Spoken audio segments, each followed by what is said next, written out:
Hello, everybody, and welcome to Kick-Ass Conversations. Today, I have the lovely Nadine with me from Calmer Self, and I'm going to let her introduce herself because who better than Nadine? Over to you. Oh, thank you so much. Thank you for having me. It's really lovely to chat to you today. I'm Nadine, like you say, and I am the teacher and founder of the Calmer Self method, which actually teaches you how to reduce your stress and anxiety. It teaches you new calmer habits, new ways of behaving and feeling and living your life. And more importantly, and I think at this time especially, how you react to what life throws at you. So that's it in a nutshell, what I do. That's a really important part, the how you react, Mm, because we all have so much through life that we have to mm, react to. And we think of being calm as a state that we have to work towards. And like you used the creating the habits.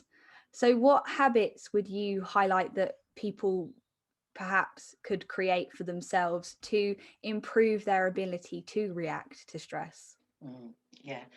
It all starts, I always say step number one of my calmer self method, if you like, is actually recognizing what we feel, tuning into ourselves, which we don't do often enough. I think myself and you, I think you've shared with me before, we have been stressed in our lives, not even realized how stressed we were. And a lot of people that come to me have reached that crisis point, they've hit a wall, but they don't actually realize they're stressed. They don't remember what it feels like to be relaxed. They don't know how to relax. So it's tuning in. As I say, step number one is learning how to recognize what stress feels like for you. And stress is a part of life. It's an important part of life. It leads us on, it pushes us in ways we need sometimes, but we do need to recognize it. And then the next part of that is to learn how to release it. So, very simply, everything I teach is quick and simple and easy, but it is important just to tune into ourselves, which we just don't do. We don't give ourselves that time to just tune in every now and again, see how we're feeling, and actually then I'm big on the word choice. It's choosing how we behave, like you say, how we react. So it's actually once we recognize it, then we can give ourselves a moment. I call it snatching a moment of calm. We choose how we react to things, and it's very empowering, and it is so beneficial for our emotional and physical health and well-being. Yes, and something that I just picked up on, you said people that come to you, they often are at a breaking point almost, or perhaps they've hit that wall, that Mm, point, and they don't know how to relax. no, And no. I've been there, and I use I fight it, I fight the anxiety, and I just kept doing more and more and more. And I didn't realize that I wasn't relaxing, that I wasn't healing, that I wasn't addressing Mm, the underlying causes. So I actually went for a massage, and she said to me, and I had pain in my shoulder. Little did I know the pain in my shoulder was actually caused more by anxiety than by the physical activity that I was doing. yeah. And, but she said, relax. And then she identified that I didn't know how to relax because I'm sat there and I'm tense like this and not Mm, able to relax. mm, So, what would you say for people who are perhaps operating in that level? What would are the warning signs that perhaps they don't know how to do it and perhaps they mm. should seek help? It's a very good point because, yeah, the warning signs. I wish that I could be part of the prevention that we do recognise rather than the cure, which is the reality of how life is, isn't it? You're absolutely right. But as a taster, is just actually tuning in, as I said earlier, to how we feel.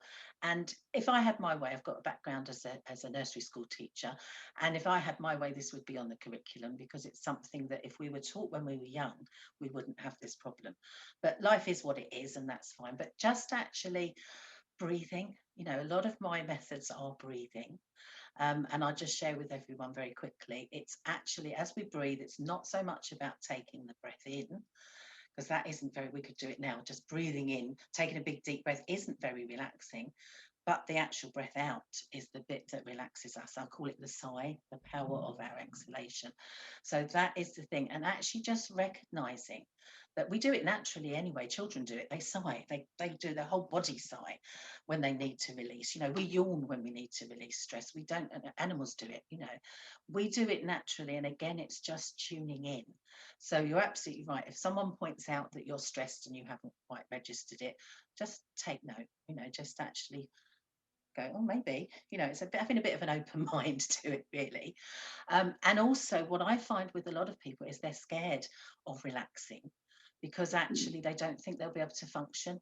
A lot of people that come to me go, I'm not going to meditate for an hour a day. You're not going to make me all chilled and calm, although they know that's what they need. But they're frightened to actually step into a place of relaxation because for a start, they think they're not going to come out of it. But also they have this understanding, and it can be right, that if they are too relaxed, then they're not actually going to get everything done. But quite the opposite is the truth, actually, because when you learn to just relax, and I call it relax, refresh, and reset. So it doesn't have to take long, but it actually is relaxation for a purpose. So you're tuning into being relaxed, just knowing how your body feels stressed and relaxed, tuning in. And then, as I say, it comes back to that choice again, choosing how you come out of that. So that is the thing, taking that fear away from going, if I'm too calm, I won't get anything done. And that isn't the reality. You highlighted the importance of breath and that focusing on the present moment too, that comes with focusing on the breath.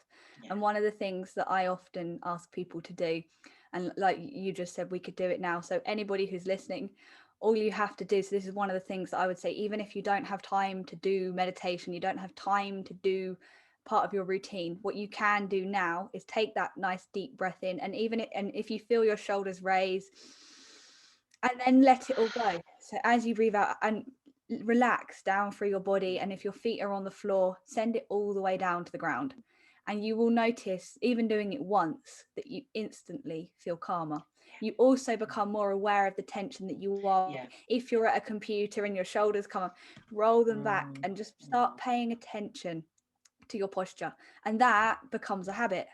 So every time, so when you finish a Zoom call perhaps, or when you finish listening to a podcast, you can just take that one breath, and then throughout the day that has a massive effect. So let's go right now. You are the most calming, wonderful, you have a lovely voice, and I came to one of your retreats a while ago now, before lockdown and everything. I took my mum, and it was wonderful. And I was operating in that busy space, and I didn't have time to rest and relax. Who does that? That's a luxury for people who are already succeeding, or I don't know what I thought, but I managed to do it because I treated my mum to it. But it was wonderful. And then the next day, the Monday morning, I was more productive than ever. So I know how beneficial it is. And I now know through all the hypnotherapy and everything since then, how important it is. By doing less work, busy, stress, and spending more time focusing on yourself and your recovery, you actually achieve better results. It's the same with exercise. If you're training to do something, you don't do every exercise, you do a specific tailored plan towards your goal. It's the same with your business. You need to find that focus and then that rest and relaxation. So before you got to where you are now, what led you to starting your business? What was it? Because I know that you've had struggles and you've had to overcome it yourself. So could you explain how you did that? Yes, you're so right. I am doing what I do now because I needed my calmer self method for myself.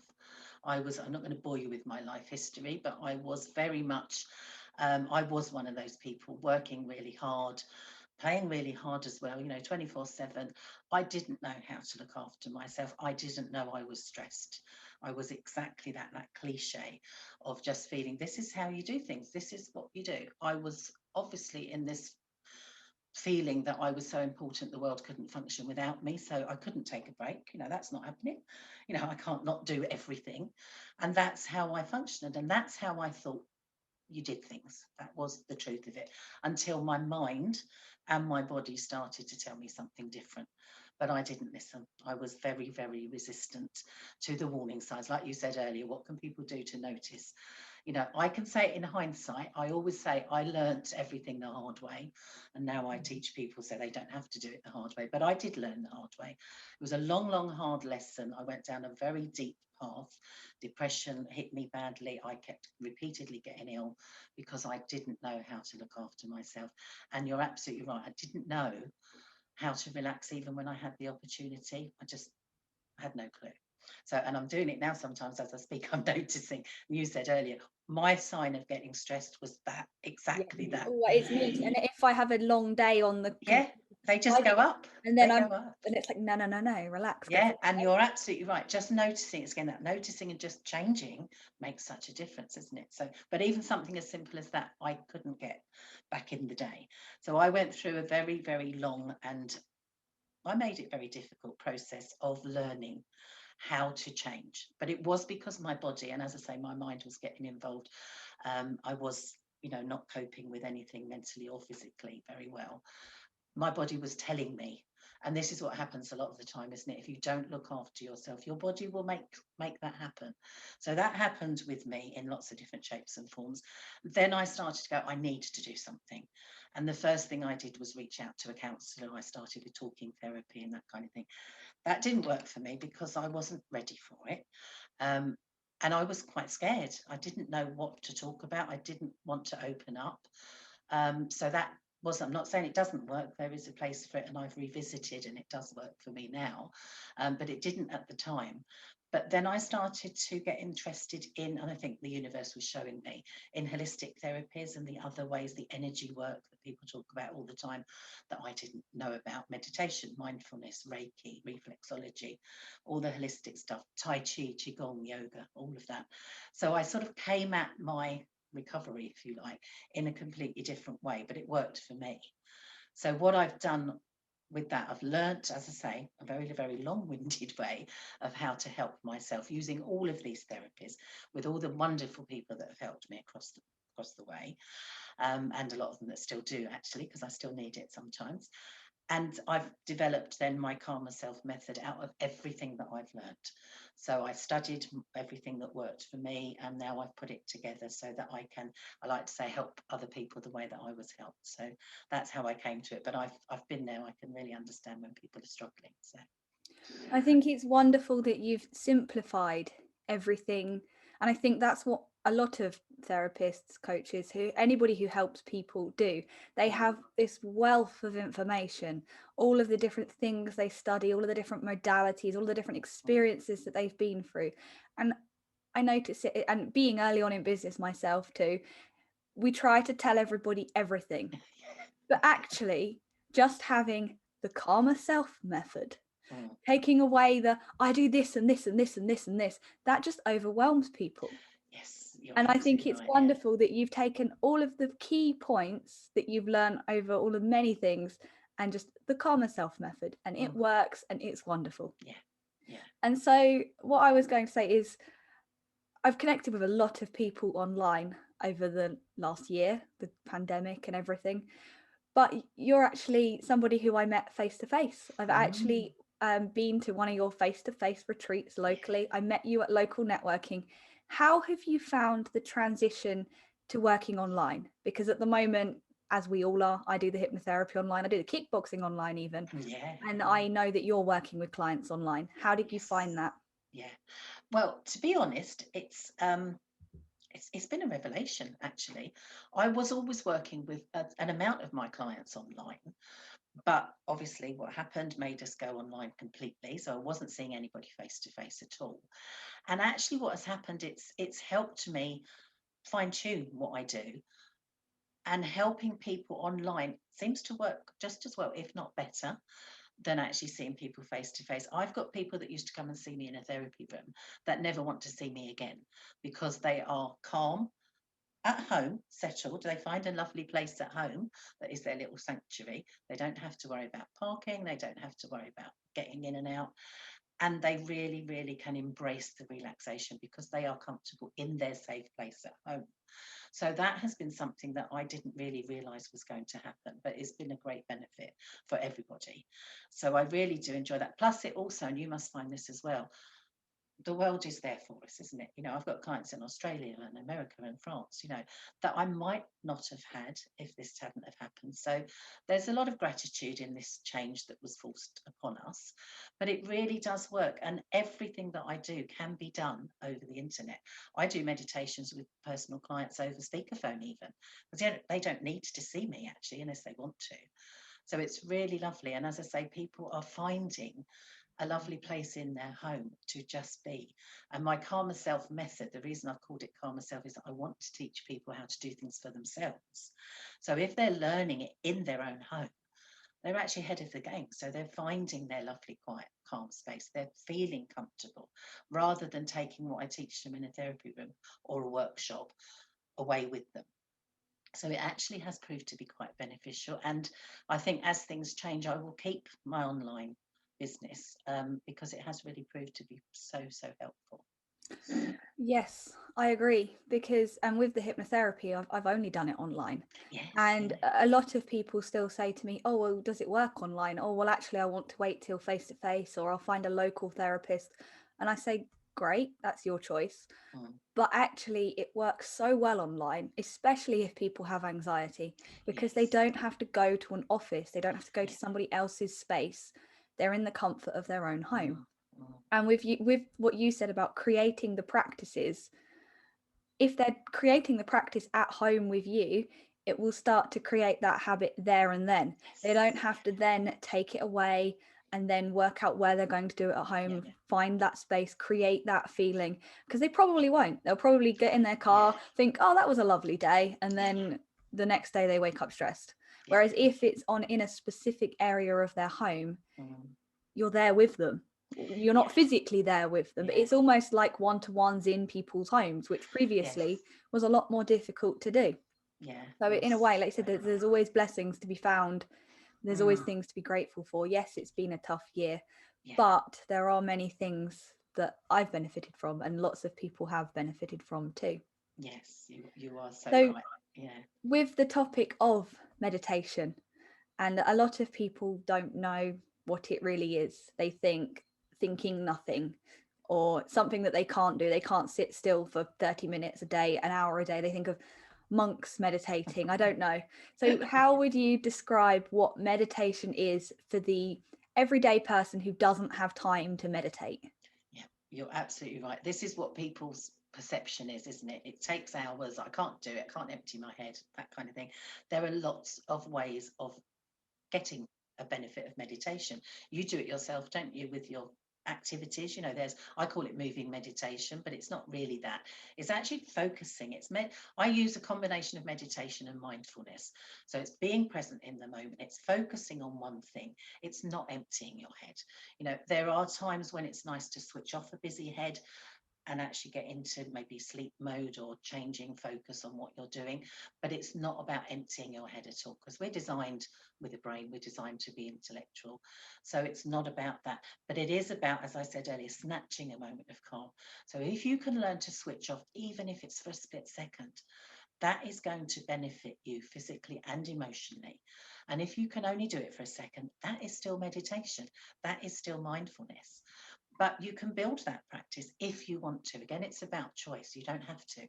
I work with some clients and they never sit still and quiet, but they have learned how to just to tune in, maybe with a breath, one breath, maybe three breaths. You know, three breaths is ideal, but one breath is enough. Noticing, breathing, that can be enough. And then I say to people, I work personally with people getting involved. I get quite nosy about their lifestyle and actually go, right, how can we fit this in your day-to-day schedule? Because again, like I said earlier, when people are busy, they don't want to lose that, but they know they need some coping mechanisms. So finding where we can fit that in. So like you said earlier, maybe at the end of a Zoom call or something, you know, right, okay, I'm just going to tune in for a minute. How do I feel? What do I want to do about it? Change my posture, breathe, you know, whatever we do. And this is what I work with people to work out how it works for them, where we fit it in, and then they're going to do it. They're not going to say, oh, I've got to find an hour a day to sit still and quiet, because actually I don't even do that. So it's not necessary. So it's finding it, you know, and as I say, if you snatch a moment of calm, even if it's for a few seconds, and you do that a few times a day, that is so beneficial, and sometimes more beneficial than sitting still and quiet for an hour or so. So Yeah, I agree. mm, And there is benefit to having the practices where you take a longer period of time. And like you yeah, said, it doesn't have to be sitting cross-legged no, chanting with no, incense sticks. It mm, can be going for a walk. It yeah, can be doing weightlifting. It can be intense physical sparring, even mm, kickboxing. mm, But the day-to-day practices, the mindfulness perhaps, I know an incredible hypnotist, and she works a lot with weight loss too. And she said, I'm absolutely free to share this because I picked it up from her. It's Laurie Hammond. But the 3 B's that she promotes, it's about mindfulness before you eat something. So a program that I'm working on, Kick Your Cravings and things like that, helping people. So before you eat something, when you open that fridge, when you open the cookie biscuit tin, whatever it might be, take a moment. And then the 3 B's, take a breath, breathing, body language. So then improve your posture, stand up tall, feel how you want to feel, and believe. So breathe, body language, belief. Believe that you can become who you want to become. Believe that you, like, it's an empowering feeling. And then there is a 4th one, that's blessing. So actually bless the food that you're about to eat and bless the present moment, but depending on how far you want to go with it. It only takes a few seconds. That's the key, isn't it? It's something quick and simple, isn't it? And then you probably turn around and go, actually, I don't need that right now. I'll wait until my dinner, because you've empowered yourself to make the decision. And if you go, actually, no, I really love chocolate chip cookies and I want this, eat it, enjoy it. Don't just take it to the telly or the computer and mindlessly eat the whole tin. Enjoy one, do it again. Enjoy 2 if you want that second one. And that is one of my greatest pieces of advice, that I think everybody can be more mindful about what they eat, and they can enjoy it more too. Yes, I think you're so right there. And again, that's a quick and simple thing, isn't it? I always say it's that I help people step out of their feelings. So whether it be stress, anxiety, feelings of overwhelm, feelings of guilt, it's just stepping back for a moment, exactly as you've just described. It can be that way. There's lots of other ways of doing it, but that is a beautiful way to do it. But just stepping back, giving yourself a moment, however you choose to do that. And then again, that empowering choice of how we actually choose to be. And like you say, if it is about eating, around eating, and mindful eating is it's very beneficial, isn't it? Just stop, think, feel, choose. You know, that's what we're doing, isn't it? And that choice is what it's all about. Because I don't know about you, but I'm definitely a person that will not do what I'm told. I need to make my choices, but I need to actually recognize that I've got to come off automatic pilot and make an informed choice, a peaceful choice, if you like, in that mindful state. And that makes such a difference. And I think, like you say, that just feeling you're on automatic all the time is what we do naturally. And we do it. I mean, gosh, I know that I can sometimes, you know, when I'm busy and stressed, I can actually, when you're talking about eating, I can actually put something in my mouth and I haven't realized I've done it. Yeah. It's automatic, and that isn't necessarily what it's all about. But it is, you're right, we can apply that to any area of our life that we want to address.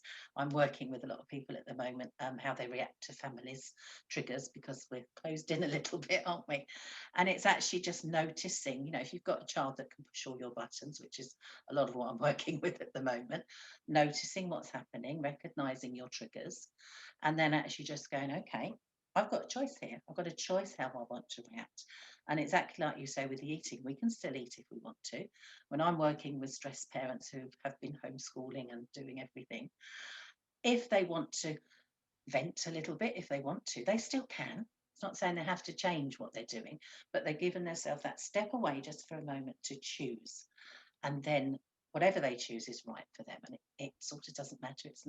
It's not about changing your personality. It's about feeling better about what you do and how you do it. So, and it's life changing, isn't it? And you said it then, you said you'll eat something without being aware. That's how all habits are formed. Yes. Everything that we do, we have to take a conscious effort and a conscious action to begin with. And this is how hypnotherapy works, because it goes to the subconscious. So when we're having all of these, it can be subconscious actions. So it could be snacking, it could be smoking, drinking. We build these habits so they become something that we do automatically. It can also be subconscious reactions mentally, an anxious response, a phobia, a fear, and it becomes heightened and we don't realize what caused it. So with the habits, it's easier to find when we created the habit, but it's still not easy to let go of it. That is the thing, With the anxious responses in our mind, it's much harder to work out, when did we begin this? Because that's what it is. It is a pattern of behavior, a habit, and it's much more difficult to break. So it is becoming, like you said, it's that becoming mindful.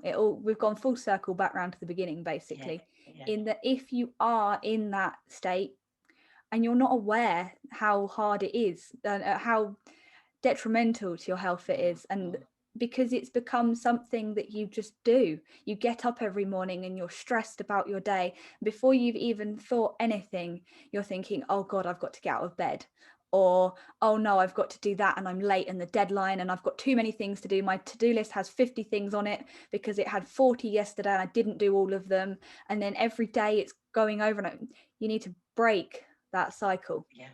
You're And then absolutely to right. Yeah. reset in the present moment and work Mm. out how you can move forwards Yeah. positively.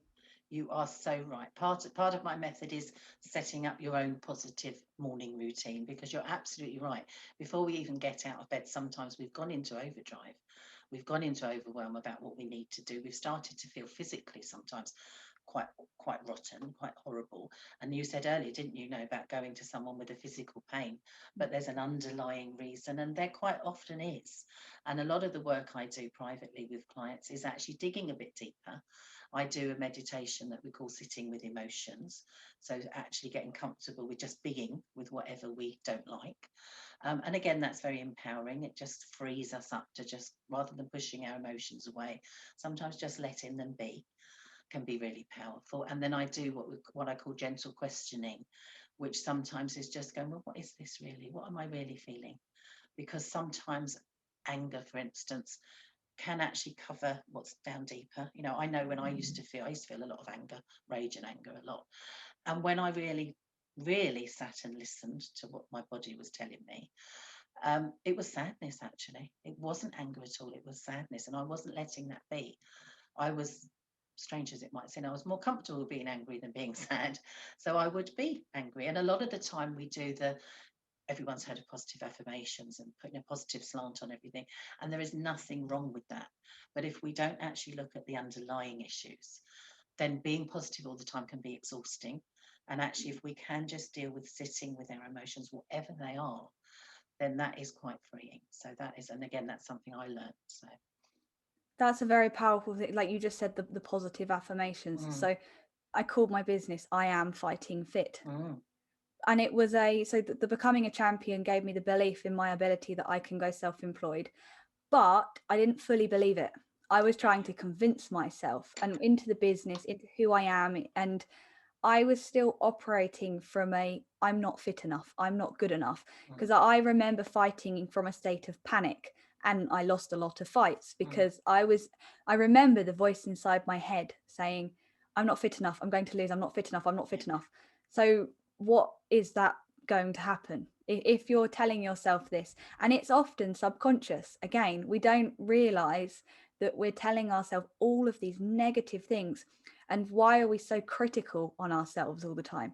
Why mm, can't we just look in the mirror and say, wow, I look beautiful today. I love my hair, even though I need to go to the hairdressers or yeah, whatever it might be.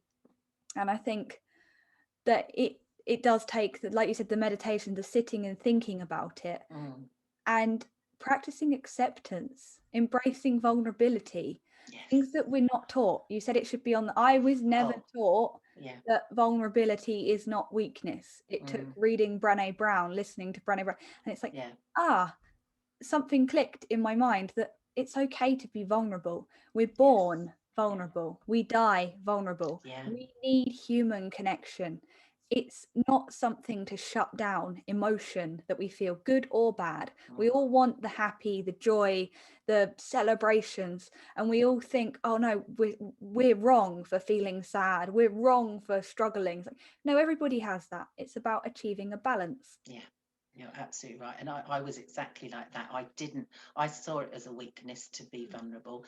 And I couldn't show that. I was always putting this brave face on and being tough and everything. And I was taught, I had a background in sales, Mm. and it was all about the positivity and everything. And we used to chant it and really feel it. But I still had, you talk about these little voices. I had a little voice in the back of my head going, talking about rubbish, rubbish, didn't believe it. So I was in conflict a lot of the time, which again is quite exhausting.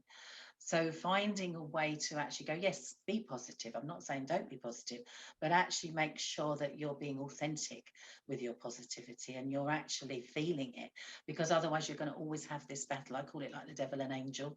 You know, I've got, in one way I'm going, yes, I'm brave and I can do everything and everything. And I can push through, I can do it, same as you can. You know, we can do it. We are amazing people. But having that nagging doubt constantly there is just so tiresome, and it doesn't work. It's conflict and it's confusing. And so to actually get some peace with that, like you say, accepting, big on accepting, letting go of guilt, letting go of the things that are dragging us down. You know, I do a lot of work on letting go of stuff, and actually that just frees us up to be who we really are and to shine brightly and do everything we want to do, because we all can do it. It's just actually getting comfortable with the difficult bits of it. And actually, so a lot of the work I do can be quite deep, but as I say, the coping mechanisms and the strategies that I teach people are quick and simple. So it's a combination of the two, really. Yeah. I've got one final thing that I'd like to talk to you about, because I think it was last spring you did a Bluebell meditation. Yes. And I know that you love nature too, and the Mm, healing power of getting outside. And mm. I'm not overly spiritual, connected to the universe, however you, but I am embracing it more and more. But from the more physical, I guess, point of view, I love walking in the woods, and Mm. I love being down the beach, and there is just this immense power, and it is incredible. So what would you like to say about the benefits of connecting with nature, getting outside? I've got Go so ahead. much to say. I'll try and keep it quite brief. But you're absolutely right. I use nature. Nature is there to help us, to support us, and to guide us. And if we tune in, and you're right, you don't have to be spiritual. I've developed more of a spiritual practice, but it's really more tuning in with nature. So, yes, using a beautiful bluebell as a meditation focus. You know, I do a lot of, like, the trees guide us, they show us all the time. So, I do a lot of meditations around trees. So, I tune into nature every chance I can, actually. And as you know, I share that with everybody. So you're right, walking along the beach, there is such beauty and joy to be had. We feel it anyway. But again, just tuning in, feet flat on the ground, bare feet walking on the grass if you can, you know. Back in the day when we were allowed, and I will be doing it again, I did a lot of mindfulness walks, and I used to purposely walk barefoot on the grass whenever I Oh, could, you know. But it's really just, and that the reason I was doing the mindfulness walks was to show people how in their day-to-day life they can just tune in, look at a leaf fall, watch a squirrel, you know, listen to the birds sing. All of these things are there, and actually during lockdown we've really had a chance to embrace that, haven't we? You know, to listen to the birds singing and to be in tune. We've done our daily walks because some people, that's all we've been allowed to do. So actually, it's been really wonderful to see the change in people. And you're right, you know, the water is very healing. If we are lucky enough to go down to the sea or a lake, or even a water feature in your home, we can release our negative feelings to the water. It's very, very therapeutic.